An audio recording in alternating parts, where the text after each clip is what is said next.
Welcome to today's forum. Today our speakers are Stuart and Austin Henderson. Stuart received his AB in physics from Oberlin College and an MS and PhD from Carnegie Mellon, where he studied artificial intelligence. He came to PARC in 1974 as a member of the Systems Science Lab and is presently in the Intelligent Systems Lab. His research interests lie in the area of human-computer interface, and he's co-author with Tom Moran and Alan Newell of the widely lauded book, The Psychology of Human-Computer Interaction. Austin Henderson received his BS in mathematics from Queen's University in Canada, his MS in computer science from the University of Illinois, and his PhD from MIT, also in computer science. He's worked at Lincoln Laboratory and Bolt, Beranek, and Newman. He came to PARC in 1978, and is presently liaison to EuroPARC, our new lab in England. His research interests are in user-system interaction, tools to support interface design, and the interrelation of technology and organizations. Stu and Austin will speak today about the room system.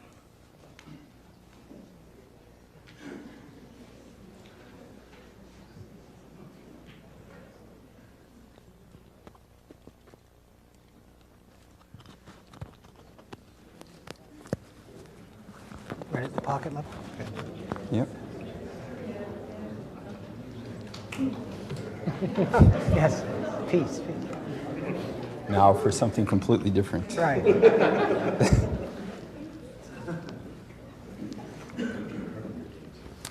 Okay, can I have the first double slide, please? And the lights. Okay, this afternoon, could you have the lights down a little bit? This afternoon, and the slide focused. There we go. Good, right. This afternoon, we're going to show you a system rooms we've put together to explore metaphors beyond the desktop. This system, written in Interlist D, builds on ideas developed in Smalltalk projects and John Maxwell's Cedar overview to try and provide a substrate for office tasks. As a sort of subtext in the background, there's the issue of intuitive versus theory-based design. Some people maintain that in the new technology area, can I have the next slide, please? Only intuitive leaps are practical. But if it can be said that many of the great breakthroughs in technology were the result of intuitive leaps, it can also be said that many were not. So we're going to show you some artifacts resulting from sort of a mixture of theory and intuitive design. Rooms, the Exploratorium, and the catalog. Actually, actually, this afternoon's presentation is composed of material from our standard rooms demo and 3 talks, Chi 87 in Toronto, SIGGRAPH 87 in Anaheim, and Interact 87 in Stuttgart. Now for the next 18 minutes, we're not in charge, the machine is. We're going to be driven by a piece of videotape, which is going to be over here. So please hold questions till after that. We may come down in flames, but it's going to be fun trying. Okay.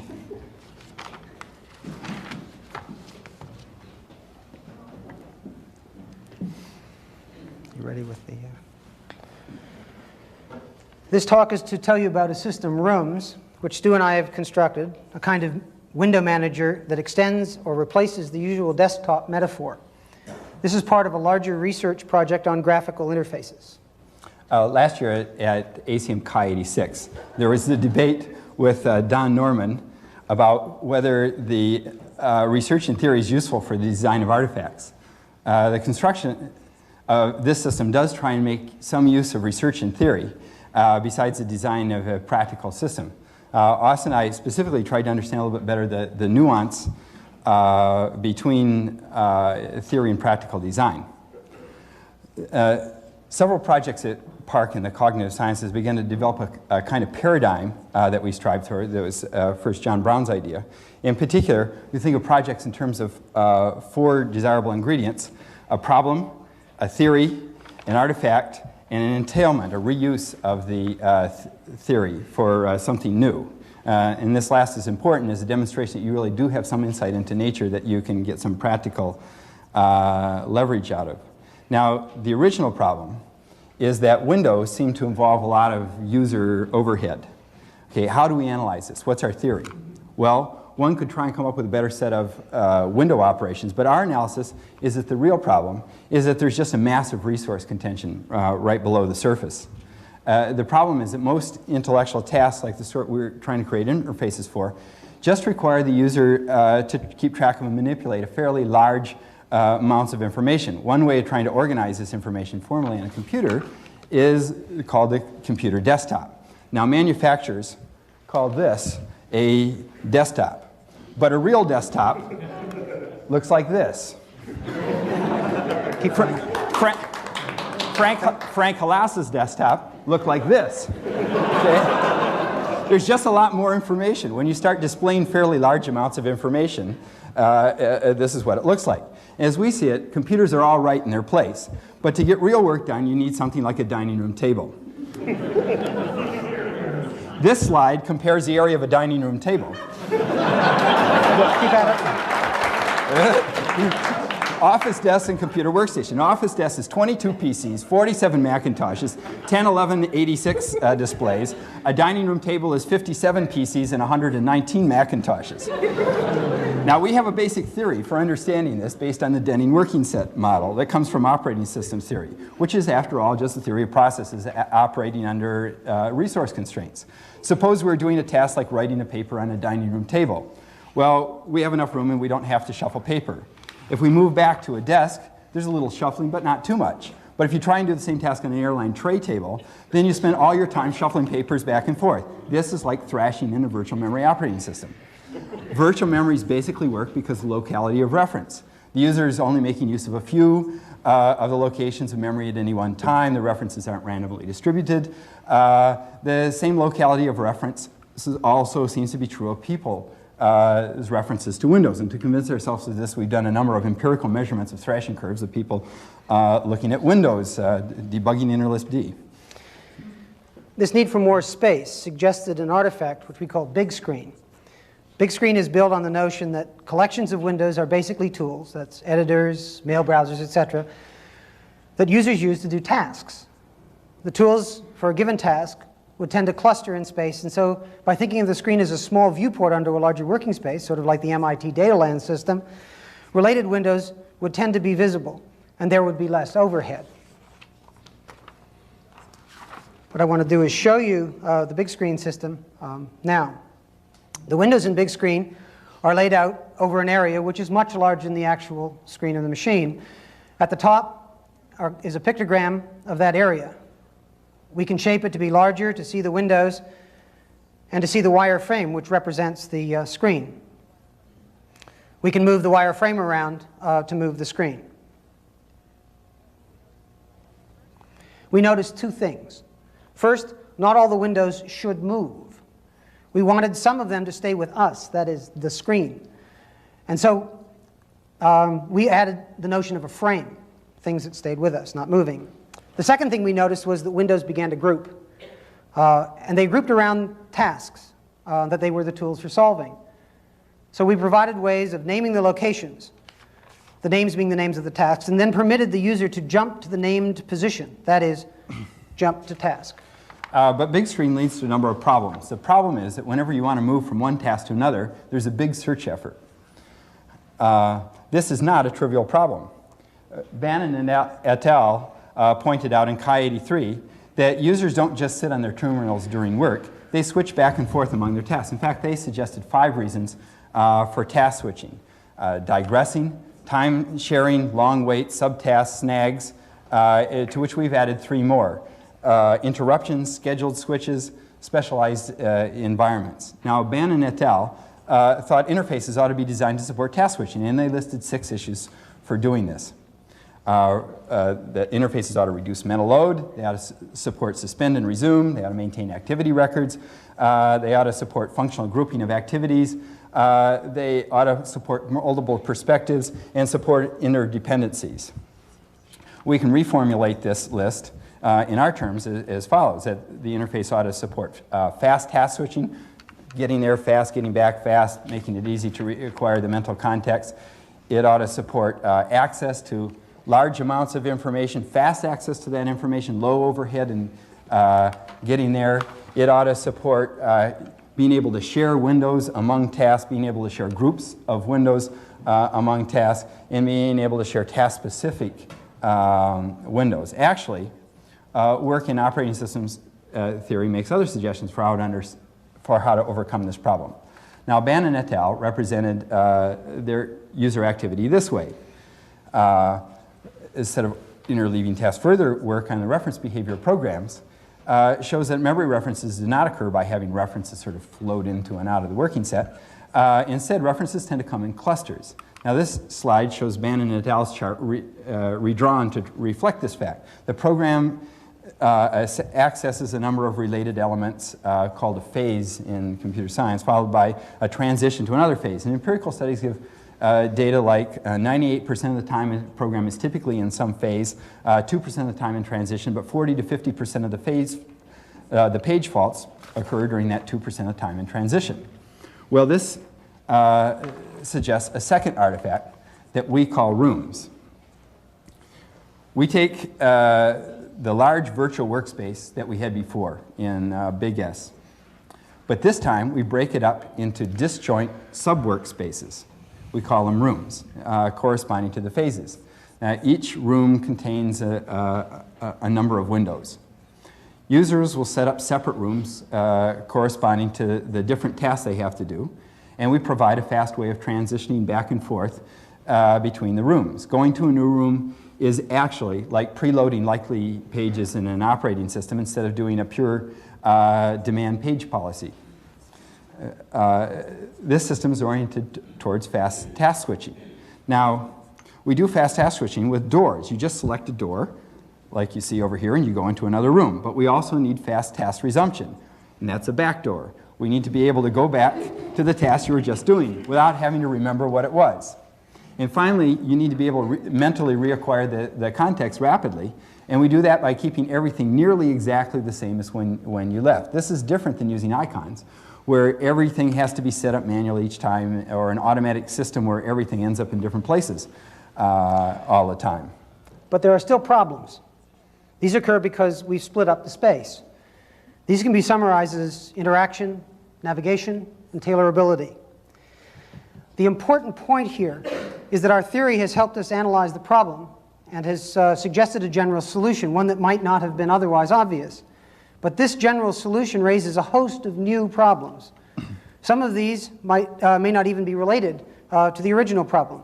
Unless these problems can receive design solutions, the general theory-based design will not succeed. So we've solved these various different problems with more artifacts, additional design elements of the room system. One issue that we need to solve is to make sure that the same window can be in more than one room at a time. In big screen, this issue manifests itself through the dilemma, and we saw it as the dilemma of positioning a window which was needed in more than one of those tasks. What we're about to do now is go to another room, and you'll note that the black window and the window with graphics are also in this room. Note that their location is different, as well as their shape, from the way they were in the previous room. Also, this window has a drop shadow in this room, but not in the previous one. The way we do this is by having the notion of a window placement. Rooms don't actually contain windows, they contain placements that have information on window size, position, and presentation, and pointers to the actual windows themselves. That allows us to share individual windows. But we also have to share collections of windows. So to do this, we have the notion that a room can be included in another room. On this diagram over here, the curved arrows are meant to indicate that one room is being included in another. All of the windows in the included room will also appear when the user is in an including one. Inclusions can be used to make control panels, such as this one. In this control panel, there is a window for typing commands, a clock, a window displaying system statistics, a prompt window, and several specialized doors and buttons. Now we're going to go into another room, but the control panel continues. That's because the control panel is being included in this other room. There you see it. Finally, we have the issue of how to move tools from one workspace to another. One way we solve this is with what we call baggage. The user holds down a key, like this, and then selects the windows that he wants to take along with them, and goes through the door. And the windows will then appear in the new room. They'll still be in the old room, that is, the window becomes shared. There you can see it. The user can also put windows in a special room called his pockets. These windows go with you wherever you go. At this point, we've made progress in the problem of the electronic messy desk, but possibly at the expense of creating the electronic maze. So we have to invent a number of design solutions to this. We've already seen how the user can go through back doors. In addition, we want to provide ways of noticing where you are through backgrounds. Here's kind of a more fanciful one, an exercise in 3D graphics called the Renaissance Room. Various different backgrounds to recognize where you are. But the users may still have difficulty finding rooms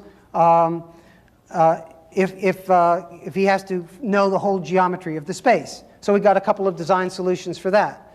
One is this pop-up menu, which is always available. As the user has created these things, he knows perfectly well where the workspaces are, and that's often enough. But there are times when he wants to look for a particular placement, or he may just want to get better orientation. So for this, what we've provided is an overview. In the overview, each of the pictograms shows a room in miniature. Often the user can remember from the various different pictograms which the windows actually are that he wants. But he can get more help by having the windows expand themselves and show you which one it actually is. Notice that rooms included in other rooms are presented in gray to distinguish that fact. And of course, expanding them expands them over the room where they're actually included.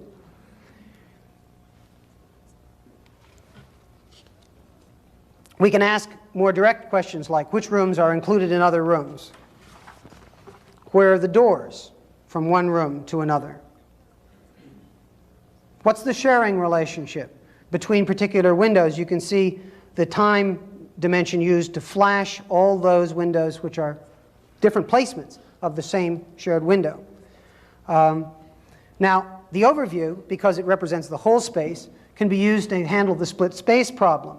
We can actually move windows from one room to another. We can make copies. That is to say, we now have two placements sharing that window. We can delete a placement for a particular window. And then we can reshape it up here as well as doing it actually in the room itself. Now finally, there are the tailorability issues of how the user can set up, manipulate, and modify the system. There's considerable evidence that systems to be successful in the office must be adaptable by their users. The first way in which rooms is adaptable is just that however rooms were left is how you see them when you get back there. Similarly, it's simple for the user to make new rooms or copy rooms, for example, to specialize a task or to support a similar one. He can rename existing rooms, or he can delete rooms, all up here in the overview.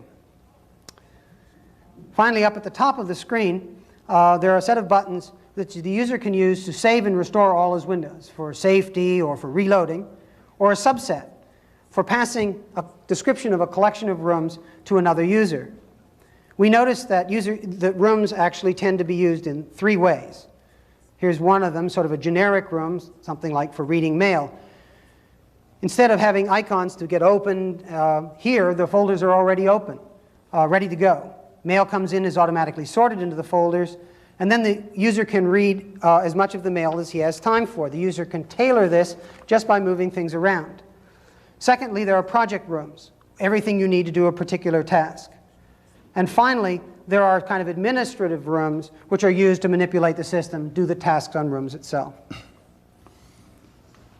In fact, we've started to find a number of entailments or reuses of the theory and technology of this system. The first reuse is simply that a theory of dynamic window use would suggest how to do a system to support task switching. A second is that this theory and the system were also the key to handling the overload of information in the instructional development environment done by Dan Russell. As a third, our salesmen use rooms by packing different demos, one in each room. To them, rooms is a demo that contains other demos. We've also explored the use of rooms for various kinds of application delivery. We'll say more about that in a moment. Yeah. Let me go through some of the criteria we had at the start. Bannon et al. Had this list of things that a system ought to do to support task switching, reducing mental workload. Well, the undisturbed workspace and the single button switch helped to do that. Supporting suspend and resume, well, the doors and the back doors are our mechanism for that. Maintaining activity records, we don't do that directly, although Lisp itself comes with a history list that partially does that. Functional grouping of activities, that's rooms themselves. Multiple perspectives, that's the placement mechanism. Supporting interdependencies, that's the inclusions and the overview. Now, our set of criterion, the fast task switching, well, the doors help you switch tasks fast, the back doors help you get back fast, and it's easy to reacquire the task because nothing changes. You got a lot of cues. Information access, with rooms and suites, you can really get a lot of information on your desk. Fast access, again, is because of the doors into the rooms. Low overhead, again, is because just a single button access can whiz you along. Task interaction, the shareable tools, that's the placement mechanism. Shareable groups of tools, that's the inclusion mechanism in the pockets. And task-specific tool presentation, that's the placements. Now, we were interested in the actual relationship in a real project between theory and design. And we think that research in human-computer interaction can be used to figure out the key constraints in various areas. It's sort of the drivers of human performance. An important outcome isn't necessarily the little formulas or whatever themselves. It's that they provide tools for thought to the designer. In the case of rooms, an analysis of the basic window overhead problem with a window working set theory changed the way of thinking about the problem conceptually and suggested window manager by analogy with operating systems. By having the basic design from this theory, there's a number of practical problems, many of which have little relationship to the basic problem that have to be solved to make the design work. And this is basically similar to any other technology with a theory base. So theories of human-computer interaction do not necessarily translate into successful designs. On the other hand, by serving as tools for thought, ways of structuring the problem in the designer's head, they may enable designs not reachable intuitively. You might state this conclusion as follows: nothing aids intuitive design like a good theory. And nothing aids theory so much as a good intuitive design. Okay. Now, let's... Wait, there's more? There's more. All right. Can we kill that and go to the wide projector slide? Great. Having got the basic room system built, next slide, please. We then had to face up to the implantation issue. This slide shows the users, as we imagine them, coming through the forest to try out our system. Notice that they have spears and other pointy objects. They are obviously anticipating some not insignificant trouble. After all, they're about to go into learning mode. Next slide, please. The rest of this talk addresses various approaches to solving the difficulties associated with getting started in using rooms. The techniques are, we think, more widely applicable, as we'll try to indicate. Can we come back to the hot projector? Kick it, Stu. One more time. No, you're going the wrong way, maybe. Oops. One more. Oh, this. There. One more. Go ahead. Yay! All right. The first of these is an artifact in rooms which makes loading systems, certain suites, rather easier. The task is loading. we have a room for this task, deleting and entering certain suites. This room is created by the standard loading procedure for rooms. Rooms are then accessible, and which suites are loaded is an issue of what site you're at. We use quite a different set of suites at EuroPARC than are used here at ISL.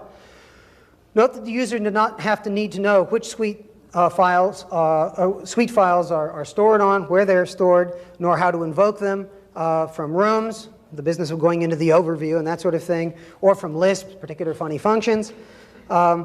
This reduction of knowledge needed to carry out a function of loading is not unlike that achieved by the viewpoint loader, for instance.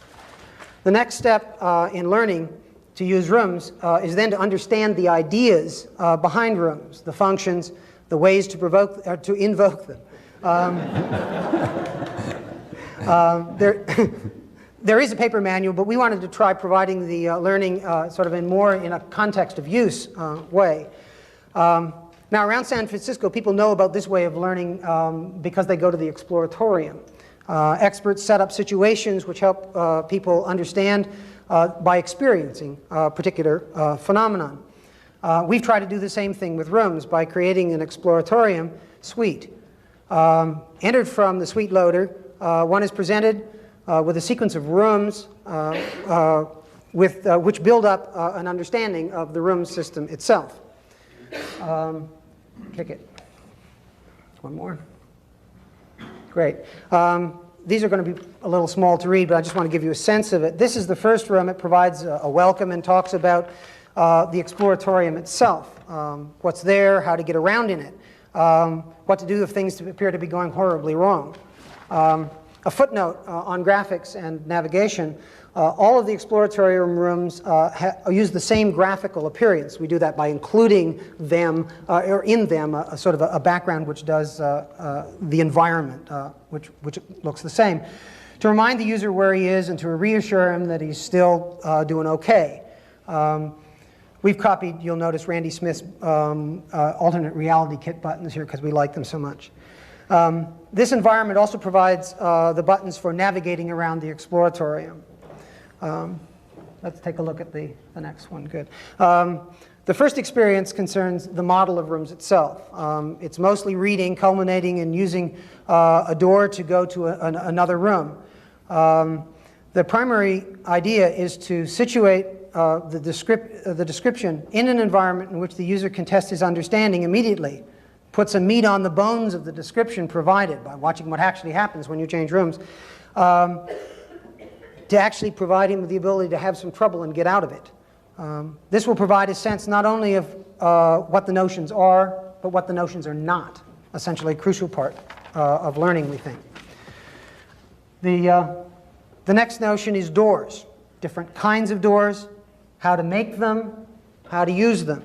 And you notice, it's a little hard to notice, there are various different exercises larded down through this, which the user is encouraged to carry out. The next one is, discusses the background menu, which makes the background menu is sort of the default way of getting anything, including resetting and that sort of thing. But there are better ways, so the next one provides some exploration of all those functions that we just showed you in the overview. These can be done more easily, as you saw, often by direct manipulation. Notice that the rooms are set up so that the experiments can be run without the user having to set them up. To say this more generically, expert knowledge is delivered to the learner in a fashion in which it is immediately usable and useful. There is then the potential that this tacit presentation can become explicit in the next frame. Use, then a description of it. This is backgrounds, and you saw lots of those. You really have to play with backgrounds to understand how to use it. It's just be very hard to do this in other than this way. Here's the chance with a series of graded exercises and examples of the effects, how they're achieved, giving the user a chance to play. Okay. And so on and so forth. There are lots of others. I don't want to go through it all here. The point is that rooms, by providing a way of making applications accessible already set up can make expert knowledge usable by novices. The task here, which I've focused on with this particular suite, things already set up, is learning rooms. That's the task.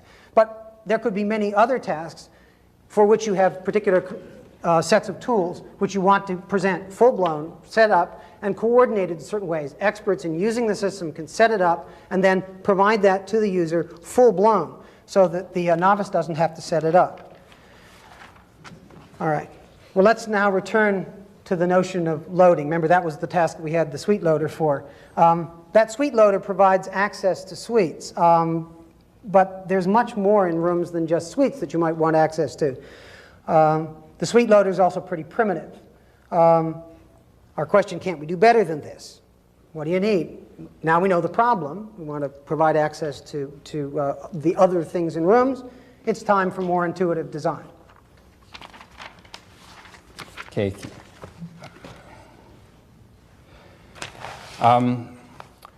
Well, the problem with that happens when you have to set up a system is that there's all this stuff about you have to select it and find out how to start it up and install it and all of that sort of thing. And that happens just when users are sort of least prepared to do this task. I'm going to show you one design of ours where that sort of works in the case where you have a graphic application and where the number of selections are innumerable. Here's the usual way that a user has to install a system. Lots of manuals and distraught user. Now, in the non-computer world, and imagine this user is selecting among applications, see which one really will be useful to her. Well, in the non-computer world, there is a solution for selecting among things that you might want to install in your system and ordering them. It's called the mail order catalog. Okay, users love catalogs. Even little kids love catalogs. So we decided to explore the use of the catalog metaphor to help tailor rooms for application delivery. Here's our catalog for rooms, which comes up in one of the rooms. This is a spring and summer catalog. It's sort of a cross between Montgomery Ward's and the Burpee seed catalog. If you open it, here's the how to use the catalog itself and the portraits of the designers. And then over here, this is sort of inspired by Jack Carroll's notion of the minimalist manual. Push down. This is the minimalist manual. This is the manual for rooms, right here. And so it kind of is like that. It's not completely known yet whether, in fact, users will survive this manual, but at least it isn't a big manual to read through. Okay, the catalog, in the catalog itself, there's basically what you can do to the catalogs. You can turn the pages. You can turn to these tabs, which gets you to a whole section of the catalogs. You can go back and forth, and you can also select things by pointing at one of these squares. A lot of the pages, by reading through a number of catalogs, I discovered there's sort of a genre of catalogs, and I learned how to write catalogese.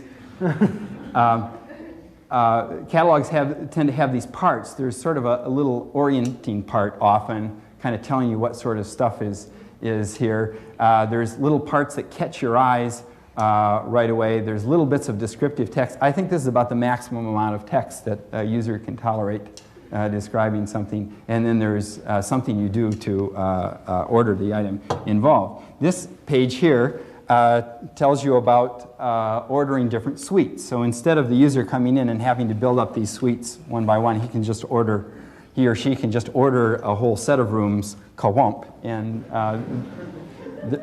it's sort of instant gratification. You check the box, and there's this sort of fearsome churning, and then the rooms kind of arrive. UPS, just like that. Right. The users are usually sort of terrified in between this and until they, but we can't prevent that. These are individual rooms. This is the season's control panels. We have a control panel that sort of looks like this, and another one which is more, which is tailored for editing so that it doesn't go where you'd want the editor, the big page to go. And here's a control panel that's especially good for mailrooms. And here's some other rooms. Here's a couple different styles of mailrooms that are available. And here's a couple different styles of project rooms. This is sort of the one for every man, and this is sort of the high-tech weenie variety. This shows some applications that we're featuring this season. Here's a calendar. This one here. This is a clock store. You press it and you get all of this set of clocks, and you go in the room, and there's various kind of clocks, and if you want one, you can just put it in your pocket and bring it to another room and install it that way. And of course you can resize them. We even have, it's not really shown here, but we even have a digital clock which can keep track of time in decimal days for you, so that, you know, it sort of at the end of the day, it kind of carries over, and the carry becomes the date for the next day. There's actually some people interested in things like that. This is for room redecoration, because it turns out that what people really like is backgrounds. And this is one of what I learned from this is that if you human factored a system, what you would do is you would give everybody sort of a background like this. It has high contrast with the rest of the thing. And you'd never give them a background like this one here, the Renaissance room, or this you may recognize is ripped off of the McNeil-Lehrer report. With a VCR, you can stop it, see, and then you can count the pixels. High-tech theft. Right. Right. They do it to us. Why shouldn't we do it to them? Right? But anyway, it turns out that people don't necessarily like the thing that gives them the best contrast ratio. What they want is something that looks zippy relative to what other people have. And so this allows you to individualize your rooms. And the way you do this is you select this. Yes, I want to redecorate. That zips you and the catalog into another room. And then you press one of these, and ka-whomp, the room flashes and changes with a background to one of these, and then you say, bring me back, and it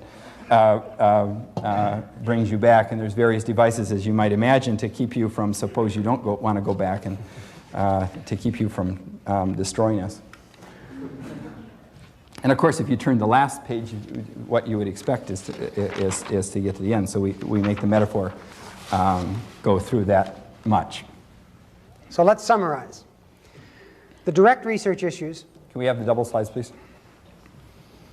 The direct research issues here had to do with how to improve the desktop interface. Next, please.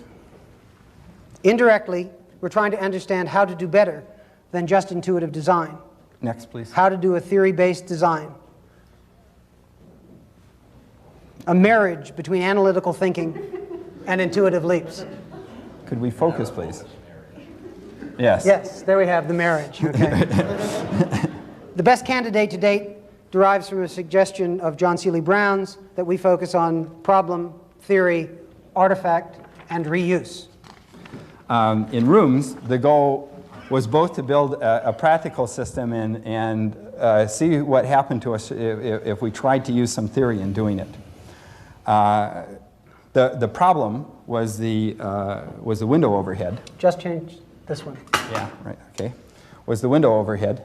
The theory was analyzing the window use in the working set terms. Next slide on that side, please. Great. And to note the natural clustering of references. The artifact, that one please, was To provide a similar clustering of rooms, substituting a preloading window display policy for the faulting policy of expanding icons.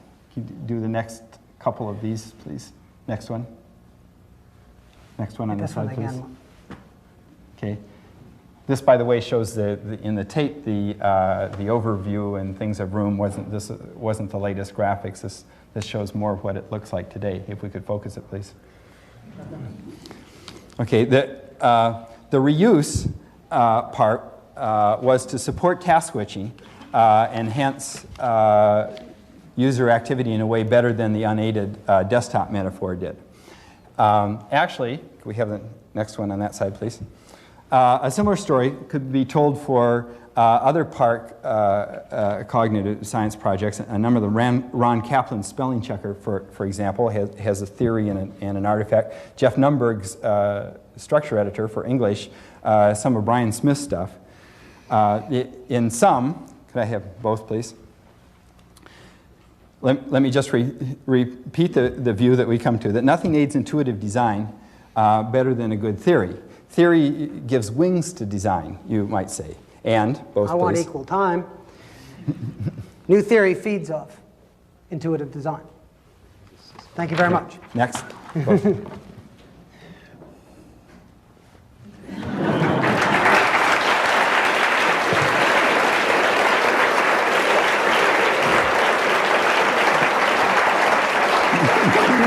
made it.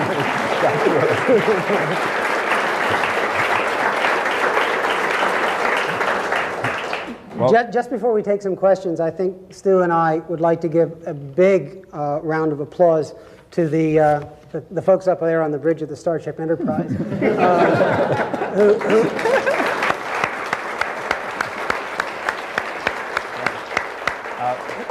who not only are making this all possible for you, but are making it possible for future generations by recording it too. So, yeah, right. Thank you very much, Mark and gang. Right. We're willing to take some questions now, and we also brought one along with us that people can come up and kick the tires with afterwards and sort of see how it works. It looks nice, but what have been the results when people use it? What do they say? Well, we're just... He said it looks nice, but what have been the results for people using it? I have to be very careful here. Austin and I have been using it for about 1.5 years, and as it's grown. As it's grown, okay. And so we have some informal anecdotes for that, and I can also answer more generally. The one effect is that you actually have a lot more stuff open at any one time. You just leave projects all around that you're sort of working on. So I once did a little informal study where I'd pop into people's office and say freeze and count the number of active windows that they had. It was typically around 14. And almost always people said, well, just a few minutes ago I had more. But it was about 14. And then I counted the ones for us using it, and we typically run around 120 that are open in one place or another. So one way of thinking, but on the other hand, if you look at the pixel loading of the display, how much of the display is in use displaying a window, it tends to be lower in the rooms because you've spread the other tasks out. And so you get the psychological feeling of sort of, like when you sit down at a big clean desk, sort of that things kind of aren't so crowded. You get out of the telephone booth and you've got a little bit more space to move in. But there's a slight artifact in the numbers that Stu gave, in that you could see that there are many of the, not many, but some of the windows at least are those little tiny ones, which are doors and various different other things. And in fact, that's another evidence of the fact that space is cheaper, because you wouldn't ever burn space with all these little ones. A, you'd never find them, and B, you wouldn't want to, in fact, take up that kind of space. And so what's happened is you're using it for these smaller windows, which do specialized functions for you. Yeah. Now, then we had some other users, not us, who've used it for, I don't know, 6 months or so, and they of course thought of doing things that we didn't think of doing, and after we fixed those, they more or less survived. We've just this last week released it. You can get it both as a sysout, an image, and by loading in the code itself to the set of users who were in a study to see if they could use the lens mail system. And there the main problem was that at just the day that we released the lens system, that also Lafitte changed under it. And so we, right, and so users are then presented with systems in which all sorts of things are happening at the same time, and so we're just stabilizing that system to reflect the changes in the mail system underneath it. Let me make one comment that sort of points at. We tried to write rooms in such a way that it didn't know, at least at first blush, it didn't know anything about any of the applications that are running in the Lisp system. And basically, you lay it on top, and then in any particular room, you just do Lisp the way you always did. And so Rooms sort of deals very much at the level of placements and just pointed to any old window, but what's running in the window, it doesn't know anything about. That gets changed at the level of saving. You want to save the description of a collection of rooms. What you then have to do is know what's going on so you can save enough so that you can reconstitute it when you're rebuilding it. At that point, we get into registering the applications. Even so, there are all sorts of things that applications, which knew very well that there was only one screen and that they would, if they were running, they were visible. That assumption, of course, is broken in Rooms, and so the kinds of things that Stu is alluding to about the problems that one's getting are arising out of this assumption being violated in Rooms, and what we have to do is go back and retrofit every now and then some of these applications to say, that's not true, can you rethink it in the Rooms paradigm where you may be perfectly active but off screen. Yeah. If you want to carry this metaphor the other way, and look what kind of flats you get out of this. Do you get a flat with, say, 6 drawing rooms, 2 bathrooms, etc.? What is the style of use you get? Well, we've been persecuted by this metaphor, Rooms, ever since we thought it up. Because as soon as people get into it, then they come up with wallpaper, and they want floors, and they want cities, and things built of these things beyond. We're at this point waiting to see what sorts of, how many rooms people in fact build up, how they tend to group themselves, and that sort of thing. If I think about how I would use this for Make, I would typically have 3 different mail rooms. Because I have 3 different words I would use my mail in. This is kind of not my question. Yeah, well, that was the idea behind suites. And by, if you come up with a really nifty mailroom, and people will come up with rooms better than we ever dreamed up, if you come up with a really nifty thing, then you can store this room out on a file server, and other people can load this room in. And so we were hoping that there would be a certain amount of stackware, as it were, that would develop.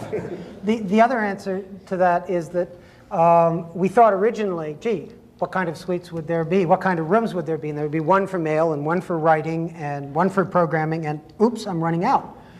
But of course, that's not what happens, because I have lots of pieces of writing going on. So you have a different room for each instance of that kind of thing, which comes back to Kristen's comment about you might have mail reading going on not only for different instances, but in different ways for the task which is being served in that room.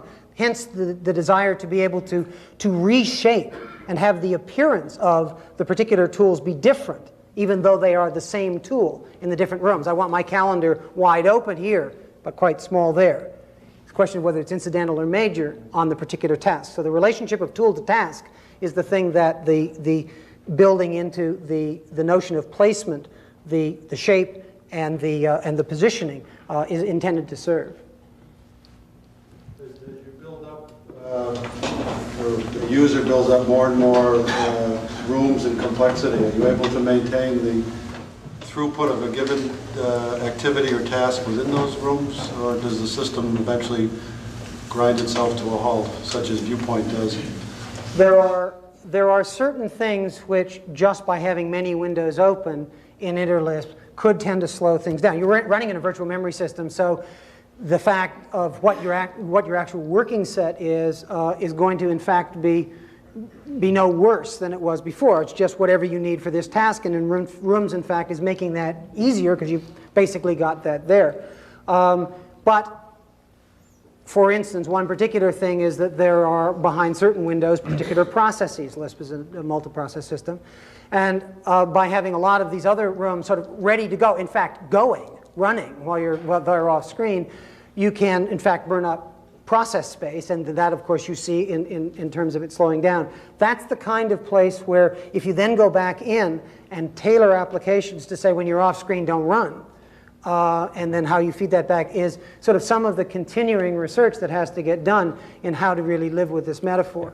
The real answer is there are particular things which slow it down slightly, but for the whole, I find it really quite workable, not a noticeable difference. There's another way of answering that too, and that's you can think of the user interface of desktop metaphors is something of a bottleneck now, because it's one of the things that limits how much stuff you can do and how much demand you can put on the system. So what this tries to do is this tries to allow the user to really get at a lot of stuff. So in fact, if you want to run lots of processes all over the place or have 100 editors invoked all at the same time, you now can kind of do that, and that removes the bottleneck on the user interface end and now puts it back on the system programming end. But that's sort of what we want to do, because we're going to go up by, you know, these factors of 10 in processing speed and memory and stuff just almost instantly, and sort of. So you don't want to be limited by this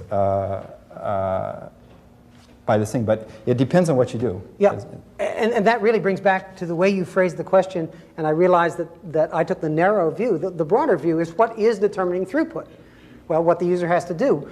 If what the user has to do in normal processing is do these task switches, and that takes a lot of time just to get them open and to remember which ones you needed, if that is a significant portion of what you're spending your time on, your net throughput over all the tasks you're doing begins to drop. And so this is really in service of telling the system about what my task structure is and having it help.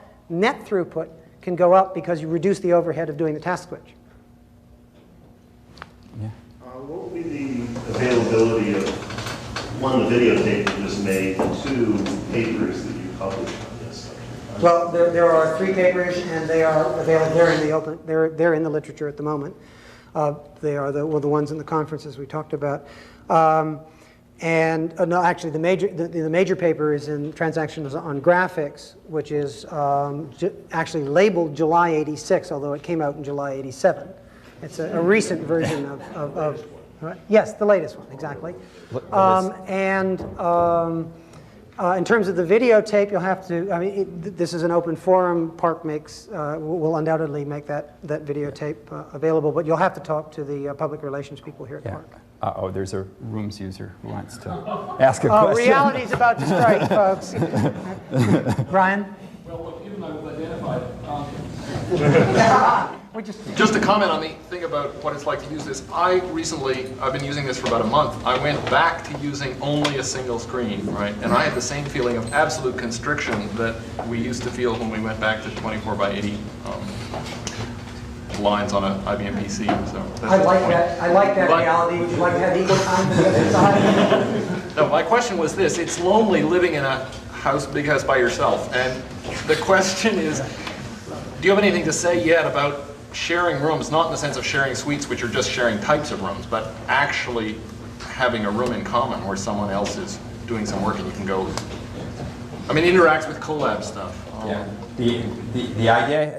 The idea of sharing rooms among people in various ways has not escaped our notice.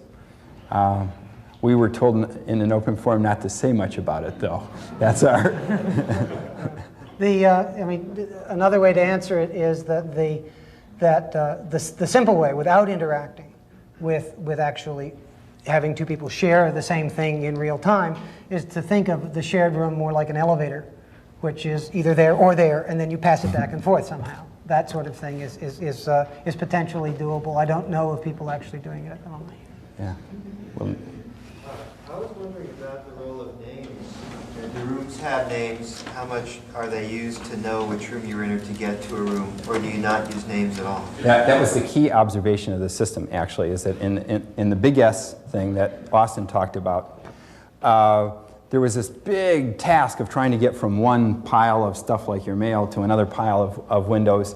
And we thought up about 20 different interface gizmos for doing that.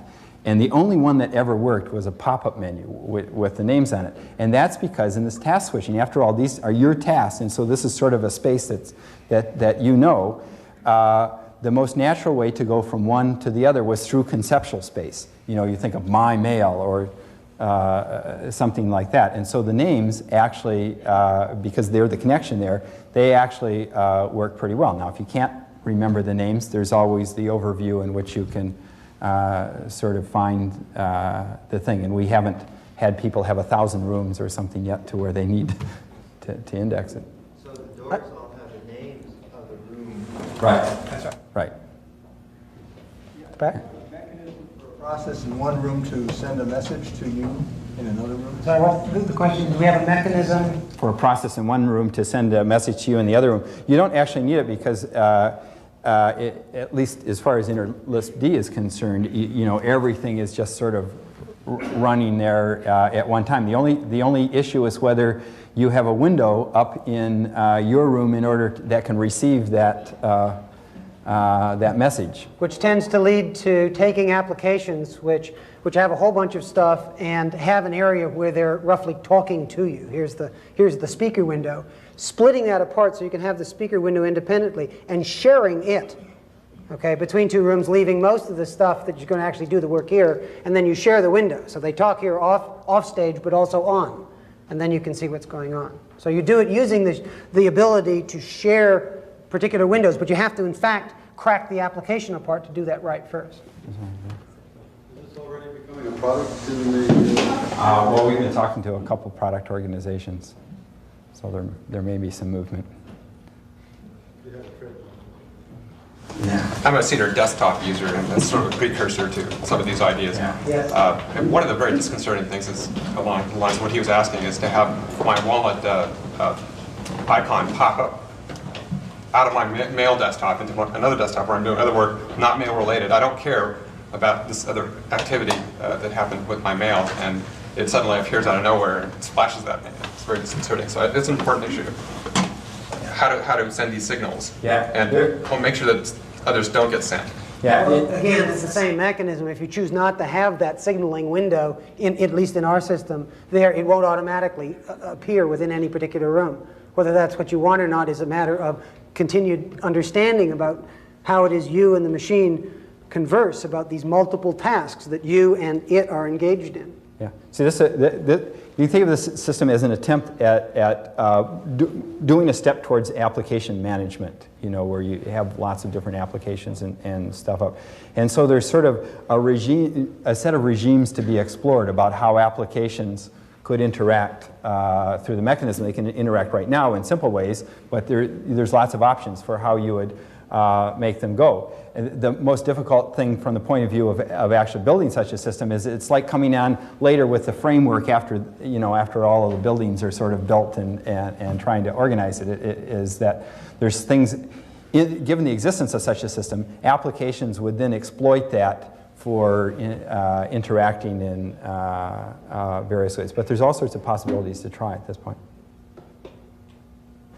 Yeah. Yes? It appeared to me that you only have two doors, basically the back door and another door. Does that mean if you want to go to a room that's far off, you have to traipse around from room to room? Not at all. You can, what I guess we didn't make clear was that within any given room you can have doors anywhere. So you can have as many doors as you like in the room? Absolutely. But the point about it was that the way we have it at the moment, all doors are kind of one way. I mean, when you get over there, there ain't any way back unless you just came through it. So we have that dynamic thing, which is the door back. The door back represents the breadcrumbs of of Hansel and Gretel, so you can walk back through. But the static structure you can build as much as you want, and you can place the corresponding one, if you want to zing back and forth between these two, you can place it quite independently. Yeah, you can do the various trade-offs between screen space and time. So if you put a door on your screen, you can get there fast, and you've traded n pixels of screen space for fast time. Now, if you want, you can. These control panels come with a button. You can press the button, and up comes a list, like background menu on the background pop-up menu, a thing which will go and do that, give you that selection among doors, and that takes no space at all. That's extremely important because the user can, determine everything that's on the screen. And we, in an early experiment with this system, you can go and draw a door for yourself, give a name to it, and if that happens to name a room, when you go through the door, you'll be in that room. If you give it a name of a room that doesn't exist, it's like you draw a door on the wall and you write kitchen on it, and you don't have a kitchen. But when you go through the door, you do now have a kitchen. Okay? It's pure Roadrunner. Right. And Austin and I were feeling very smug about this, and so we did our first one. We went into this room, and whomp, of course there wasn't anything in it. In particular, there was no way to get back. And from that we learned that you always on the backroom menu have a thing so that you can extract the user from wherever he gets into. And incidentally, back doors are good ideas too. So back doors are automatically created whenever you go into a room. Beam me up, Scotty. Yeah. Do you have any feeling for whether you could get 80% of the effect with only 20% of the work you put into it? Yes. Next question. Yes, but which 20? See, the thing about interlist D is that you can build a system where you don't actually understand where you're going.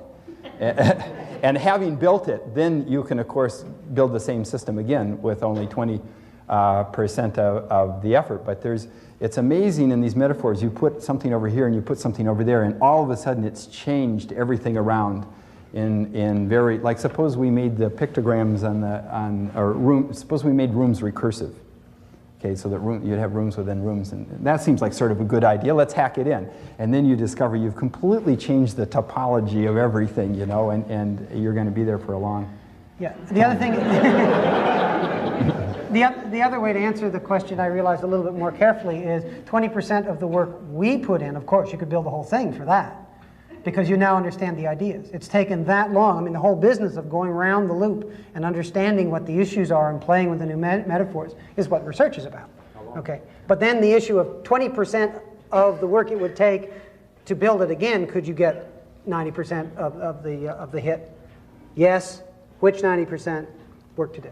Yeah, I mean, the system was up and running in, what, 3 weeks or 2 weeks? We stood on top of Big S, so we took some code there. But 2 or 3 weeks from the time of the initial idea, the system was running and you could go through. And then, 18 months later, we're still trying to figure out, if there's something else we could do. But our understanding has changed a whole bunch since the end of those 3 weeks. Right. 2 questions.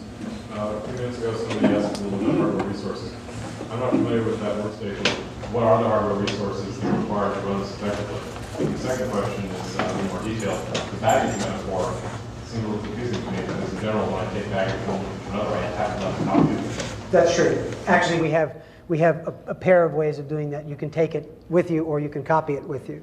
I mean, you have to deal with sharing, and when you really stand on top of physical metaphors, you get in trouble with that. And so, in fact, we fought long and hard about which metaphor to accept, and we took the physical one, rooms, recognizing there was going to be this hit. And so you're right, that one's confusing. We have the mechanisms to do both. It doesn't work well with the physical one. Yeah. With respect to the resource, this runs on any of the machines that Interlist D runs on at the moment. The most popular one of those at the moment is the Xerox 1186, and it runs adequately on that. This version over here actually is running on 1132. But there's no real reason why you couldn't implement the basic ideas on just all sorts of things. You could sort of see this as a super sidekick, for example. Could it run effectively on something as limited as, say, PCA2? I don't see why not if Windows could run on that. You have to find me a window package that runs on that. It relates back to the question about what happens when you get too many resources. I mean, I don't know on your particular world, if you get lots of those, does that blow your world up? Or have you carefully crafted it so because the screen's only this big, you'll never get more than that much up there. Consequently, you will never use more than that many bitmaps or something like that. And carefully, you won't fall off the end of the world, you know. I mean, you do this, you could blow certain, I mean, that you could blow certain environments all up and other ones would be fine. Yeah. Maybe we should take one more and then go its past. I don't want to answer that one. Okay. I mean, you can say for the basic system, we got it running in 3 weeks and we figured it out. Right, that's the last one. You spoke of the change in use of desktop or window space. Do you find anything that you can say about the use of frame space? Of what stays the same from moving from room to room that you always carry along with you? That's why we get control panels, because to go one step further in this thing where we went into an empty room and there wasn't anybody there,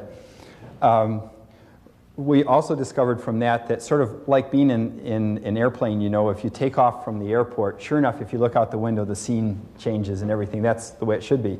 But what Wood built was a system that essentially you left all of the controls of the cockpit back at the airport too. And from that we discovered that there's certain things that you want associated with you and certain things you want associated with a particular task. And so the things you want associated with you, yeah, you want to bring them along, and that's what the control panel thing does. There's more complicated uses of that. You could bring them almost all along, but sort of change them a little bit in this room. But you know, in Interlist D, it would probably change in various systems. You usually want to see the prompt window. You want to see the window where you type in. You want to have some notion of how your resources are going. Related to that, did you make any comparison with hypercard? With what? With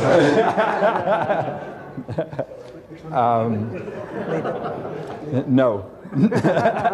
Okay, thank you. Thank you very much.